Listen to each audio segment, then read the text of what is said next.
Greetings and welcome to Doragon's Domain. I am Doragon Kishu, Paladin and Dragon Rider. In this second episode of Doragon's Domain, I'm going to be talking a bit about my homebrew process. In the first one I did, I mentioned that I had created a land and given it to my friend, who is now my dungeon master in my current 5e campaign, which is my first 5e campaign with Dungeons and Dragons. As far as homebrews go, I know that there are people out there that get extremely detailed about worlds and whatnot, and I do. My main strengths as a dungeon master, I believe, has been creating characters and doing the different role playing and story, and I do create detailed characters, but not like, you know, super detailed. So hopefully there's some people still out there that will still get something from this process to help you out as far as if you haven't done a homebrew or if you just want some new ideas. Grab my notebook. The first thing that I do is I create the continent. I just take a piece of paper. You know, it's great if it's graph paper or hexagonal, but it doesn't need to be. And you need to create the shape of your land. It can be anything. Just kind of, you know, maybe it comes easier to some. But just, you know, make the different shapes. If you want islands, do little islands here and there. If you want areas that are going to be water, just do little areas that that will be water. And then we'll go from there. We're just making a land. The next step would be, once you have the shape of the continent, the shape of the territories.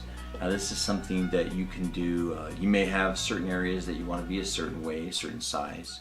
Like I, for instance, made some of the areas a little bigger. I'm gonna have a total of 4 kingdoms within this land, and which we'll get into kingdoms in a minute. But those lands, those territories, I made a little bit bigger. At least 3 of them. But anyway, you go and you make little territories, and finish whatever shapes you want. And in Despa, this land that we're actually creating just for this episode, Despa, I actually made a lot of territories.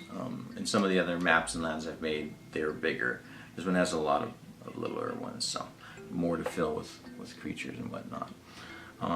Yeah, so go ahead and make all those territories. Let's see here. Okay.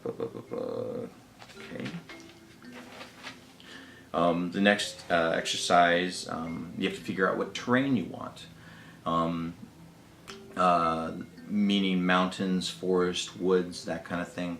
For me, I went into my Advanced Dungeons and Dragons Dungeon Master Guide, which not all of you may have. As I've mentioned in my last episode and in Twitter, I started out playing a blend of basic / expert / advanced Dungeons and Dragons, and I was mostly a dungeon master.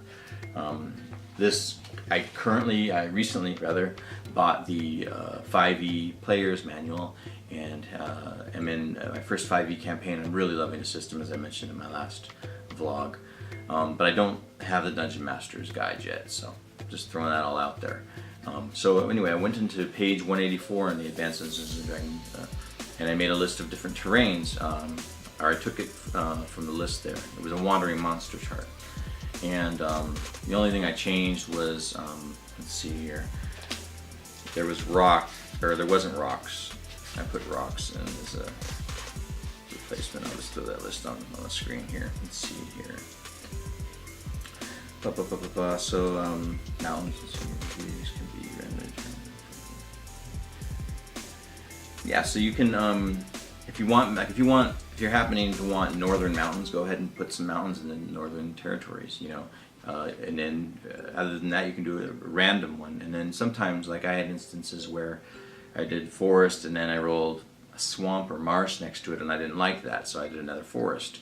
And then I also, in some of these territories, like if there was an area that had mountains, sometimes the mountains would drizzle into the next territory, and that territory would have hills and mountains and maybe forest.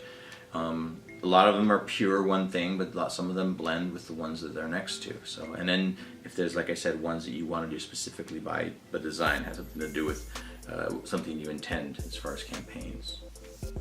Oh, here, I replaced the rough terrain with rocks, and I'll be throwing up a list of symbols for the different areas too. So these are just my symbols. Some of them I've seen, some of them I just kind of made up, but those can be found online too, the symbols for your maps.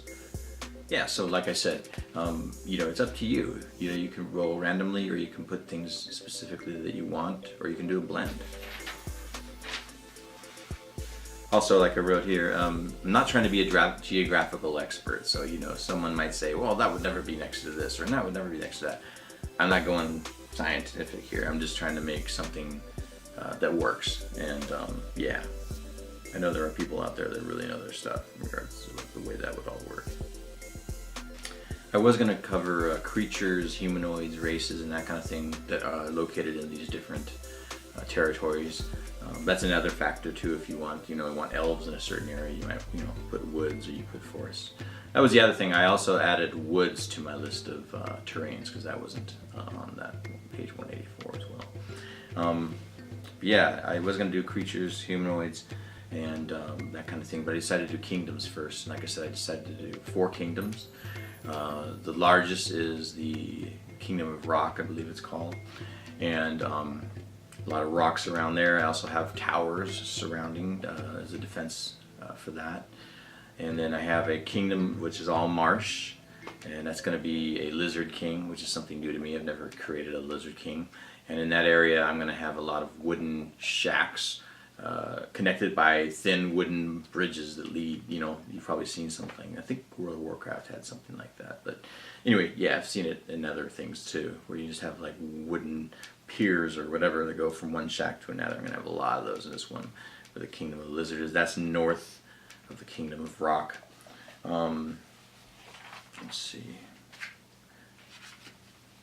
The kingdom that's south of the Kingdom of Rock, the Algent Keep, is the name of the keep anyway, and haven't really decided what I'm going to do as far as naming that.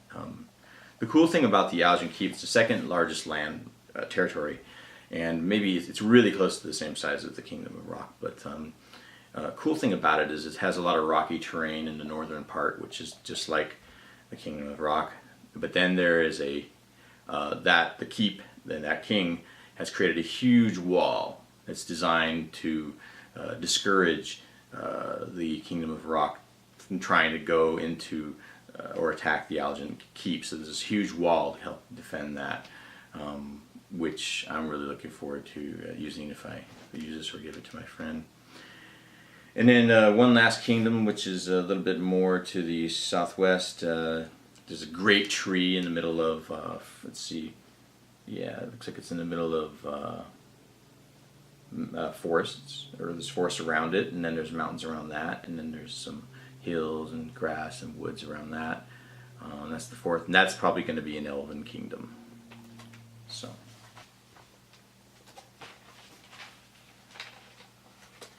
I've also created 2 ports, the eastern port, which is near the Kingdom of Rock, and also near the Keep Kingdom, and then there's the southern port, which is all the way down. So those are like the main merchant ports. I'd like to have something that I like to do in my continents is have, seems maybe common sense, but I like to have at least one port, one major port, where you might have a lot of merchants and whatnot, and ships can go in and out.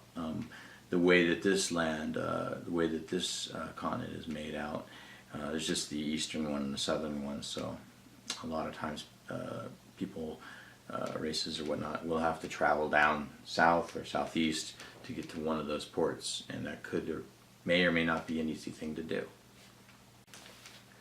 And that's it for now. On my next, I'm trying to keep this a little shorter than the last one, it was 14 minutes. My next one, my next DORAGONS domain, I will continue with my homebrew process. We will go into the creatures and humanoids and races that exist in the different territories, and we'll have lists and all that you can do random, where if you have specific ones that you want to do. Also, there will be specific characters, leaders or whatnot that that you might help to inspire campaigns or storylines. Something else I'll touch upon is there might be certain creatures that are like set like a theme, you know, like or not a theme, but like on my other Tashambar, the land that I created for that my friend used in our 5e campaign, and had a red dragon, and that was, you know, designed to be something that they could go after. It was, and there's also a storm giant that has not been utilized. Now I don't know if my friend's going to use any of that, but it's there, and you can, like I said, on your land you can have specific creatures or characters that can really give you some ideas for campaigns. So thanks for joining, and I will see you on Twitter.